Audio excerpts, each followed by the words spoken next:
মাননীয় মন্ত্রীর কাছে আমার প্রশ্ন, আমদানি এবং রপ্তানির আড়ালে প্রতি বছর $8 বিলিয়ন মতন টাকা বিদেশে পাচার হয়ে যাচ্ছে। মাননীয় মন্ত্রীকে আমাদের বলবেন এই ধরনের পাচার বন্ধ করবার ক্ষেত্রে বাণিজ্য মন্ত্রণালয়ের কিছু করবার আছে কিনা, যদি থাকে সেটি কি, এবং এই ব্যাপারে সরকারের কোনো উদ্যোগ আছে কিনা। আমদানি এবং রপ্তানির আড়ালে $8 বিলিয়ন পাচার হয়ে যায়। মাননীয় স্পিকার, এটা একটা পারসিভড অ্যামাউন্ট।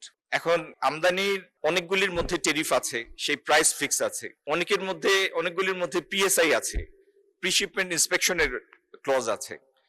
যদি এই প্রিশিপমেন্ট ক্লজ এবং টেরিফ ভ্যালুর বাইরে কোনো পণ্যের মধ্যে যদি এরকম কোনো দুর্বলতা থাকে যেটিতে বেশি পাচার হয়ে যাচ্ছে, এটি একটি স্টাডি গবেষণার বিষয়। মাননীয় স্পিকার, এটি শুনতে বা বলতে যেরকম সোজা মনে হয়, হাজার হাজার পণ্য বাংলাদেশে আসে এবং বাংলাদেশে পণ্য এবং সেবা মিলে, আমি একটা ধারণা দেওয়ার জন্য বলছি, গত বছর আমদানি ছিল 67 বিলিয়নের মতো। 67 বিলিয়নের আমদানির মধ্যে এবং 55 বিলিয়নের রপ্তানির মধ্যে, তার মানে প্রায় 130 বিলিয়নের আমদানি রপ্তানির অর্থনীতি এই দেশটি।